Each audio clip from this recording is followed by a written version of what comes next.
সংসারে তুমি যত মায়াশীল হবে, যত যত্নশীল হবে এবং যত ভালোবেসে কাজ করবে, তত দেখবে তোমার সংসারটা অনেকই সুন্দর হবে।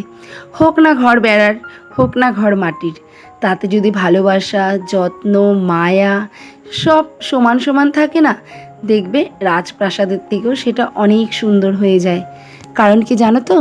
কারণ একটা সংসার করতে গেলে সেখানে ভালোবাসার অভাব থাকলে আর যত্নের অভাব থাকলে কিন্তু কোনো দিনও সেটা সুন্দর হয় না। নমস্কার বন্ধুরা, রানাঘাটের ছোট্ট একটা গ্রাম থেকে আমি দীপিকা সকলকে সুপ্রভাত জানিয়ে আজকে নতুন ব্লগটা শুরু করে দিলাম।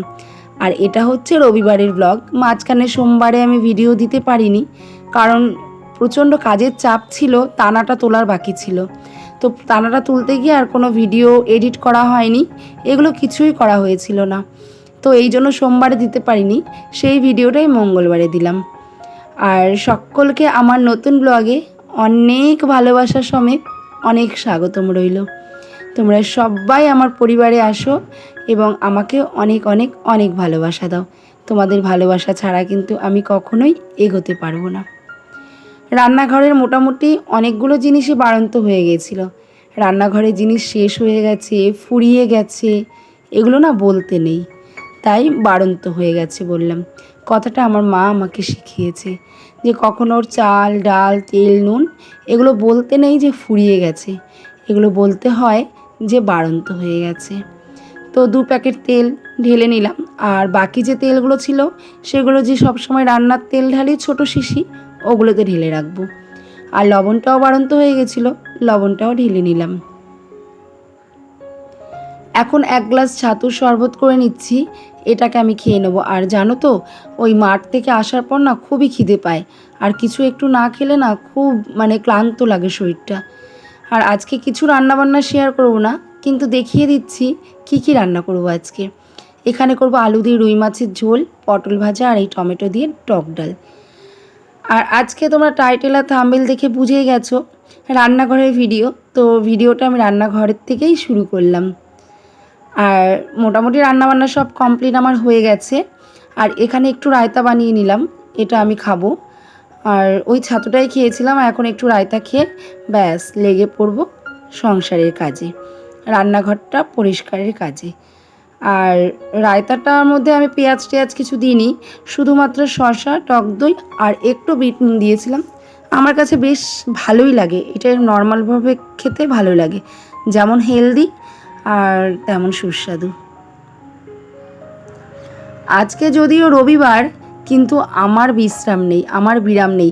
আজ অন্যান্য দিন রোববারে তোমরা দেখো বেশ বিগত কয়েক সপ্তাহ হলো রোববারে কিন্তু আমি কাজটা মেশিনের কাজটা কম করি, সংসারের কাজটা বেশি করি।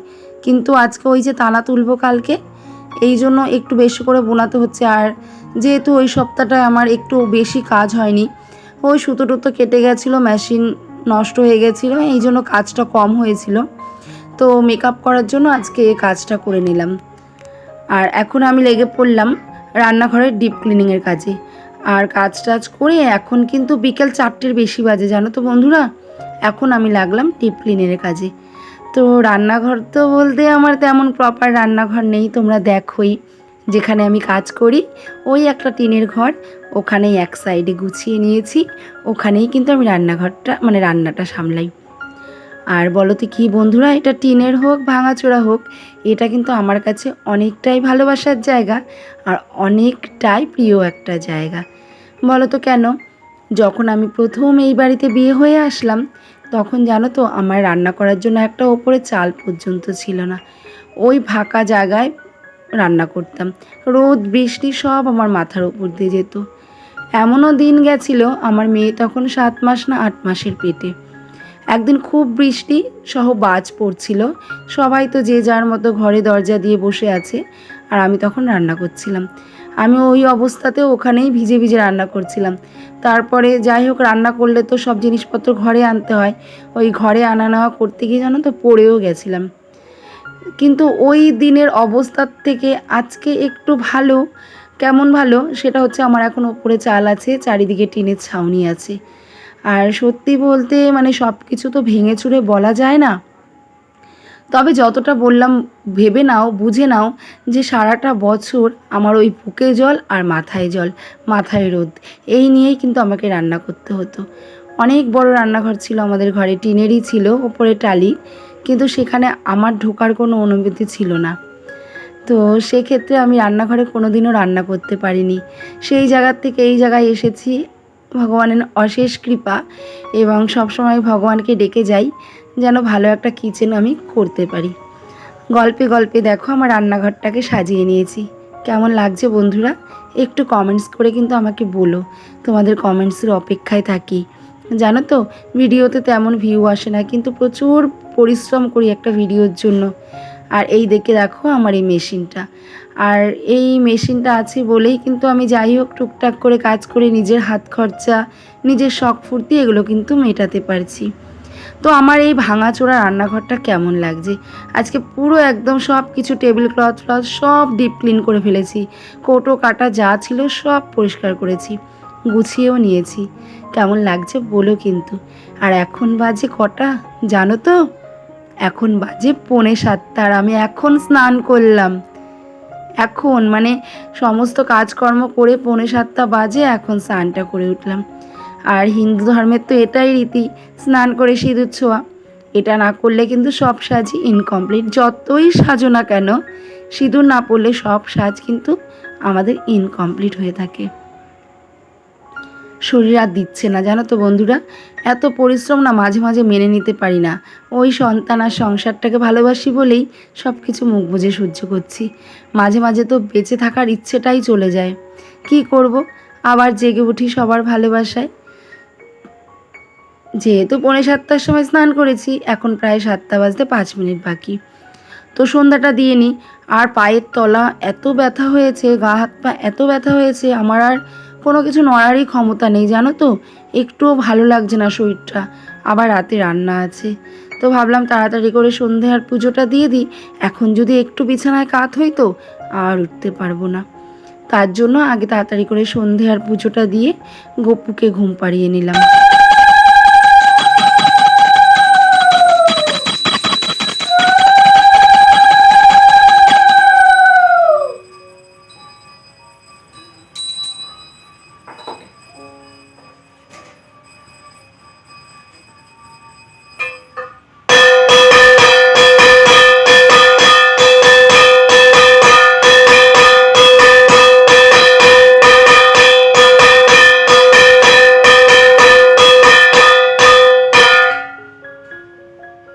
আমার সঙ্গে সঙ্গে আশেপাশে সবার আওয়াজই তো পেলে, সবাই সন্ধে দিচ্ছে।